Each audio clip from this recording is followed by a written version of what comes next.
घटना घडत आहेत, विशेषतः राज्यभरात या घटना घडत आहेत. आता पुण्यामध्ये देऊरमध्ये सुद्धा तशाच पद्धतीचा एका गिरणी चालकाने एका अल्पवयीन मुलीवर अत्याचार करण्याचा प्रयत्न केला. काय नक्की हवं की सोल्युशन काय? आपण जसं म्हणालात की शेतकरी आत्महत्या ह्या चित्रपट मी एक फिल्म मेकर आहे. मी काय करू शकतो? मी माझी उद्विग्न प्रतिक्रिया तर एकदा दिलेली आहे, त्याच्यावरनं पण केवढी गदारोळ उठला. पण शेवटी एक माणूस आहे ना मी पण.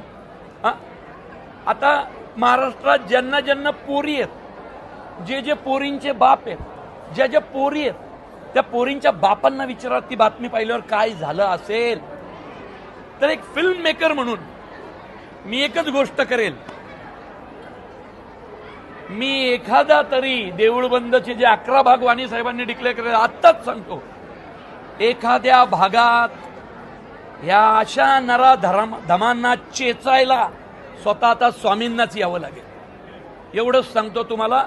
आणि तिथं त्याच्यात कायदा बिदा असं काही नसेल, कारण ज्यावेळी स्वामी शिक्षा द्यायला उतरतात त्यावेळी स्वामींची शिक्षा भयानक असत्या.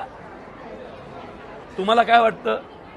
स्वामींच्या मनात स्वामींनी काय पाहिलं नसेल? ते जेव्हा करायची त्याला अशी शिक्षा होईल, त्याच्या वाट्याला असा मृत्यू येईल की पुन्हा कोणी धजावणार नाही. आणि फिल्म मेकर म्हणून मी तुम्हा सगळ्यांना एकच सांगेन की मी या विषयाला जे चाललंय भयान, मी पोरींच्या आईबापांना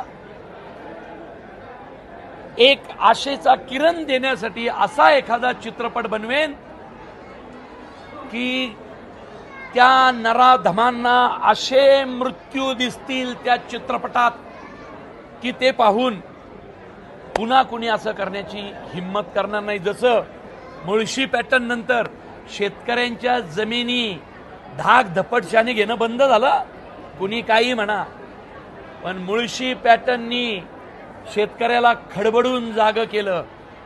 आता अशा नराधमांना धडा शिकवायची वेळ आहे.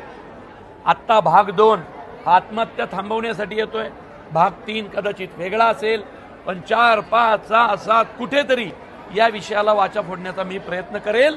माझ्या त्या भगिनींसाठी, माझ्या त्या पुतण्यांसाठी की ज्या अशा अत्याचाराला बळी पडले आहेत.